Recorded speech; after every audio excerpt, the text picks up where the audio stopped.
It's now time for Raymond to join us with Small Biz, Big Dreams. Thanks, Nico. Jamaica has long been synonymous with cannabis, rooted in culture, music, and history.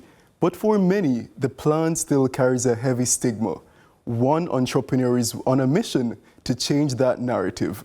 Melissa Bloomfield, founder of Mel Tree-Eats and the visionary behind Buds and Brushes JA, is breaking barriers by turning passion into purpose, using plant medicine to educate, empower, and give back. This is the story of Mel Tree-Eats. Educate yourself. That's the main thing. Because once you educate yourself, you'll be able to consume responsibly and get the best benefits that the plant was here to give us. All right? So educate yourself.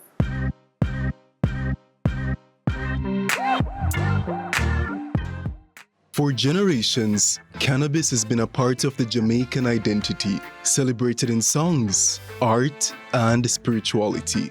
But while the world celebrates the plant for wellness and economic growth, locally, many still view it through a lens of judgment and misunderstanding.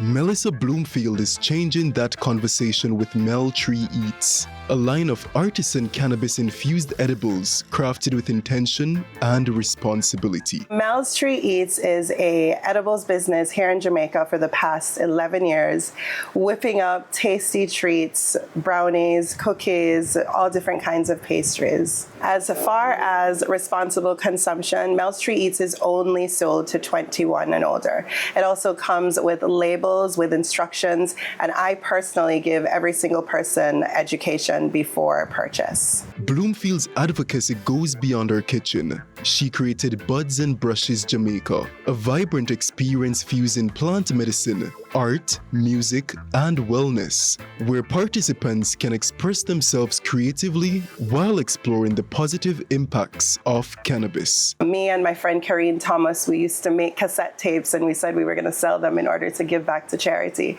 Fast forward, here we are 6 years later. Buds and Brushes is doing exactly that, which is giving back to charities across Jamaica. And what we do with that is we blend art, music, and wellness and plant medicine education.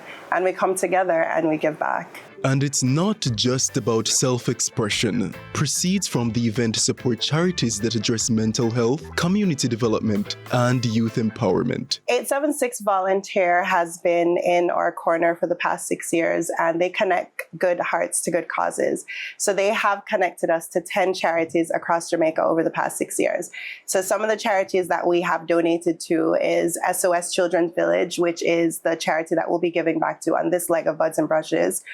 As I mentioned earlier, Ebenezer Home for Men with Mental Illness, one of the only ones here in the island. Eve for Life, the Marie Atkins Shelter. Eve for Life is for women and children living in Jamaica with HIV. Some of these charities people don't even know about. You know, we know about some of the bigger charities that are out there, the Food for the Poor and bigger ones like that, but you don't know about the Dear Child Foundation, which is a charity for families with disabilities. And now, Bloomfield's work is gaining international attention. This year, she was handpicked by the Prime Minister of Canada to represent Jamaica on World Cannabis Tourism Day, celebrated globally on September 27. The misconception about cannabis is that people only consume to get high.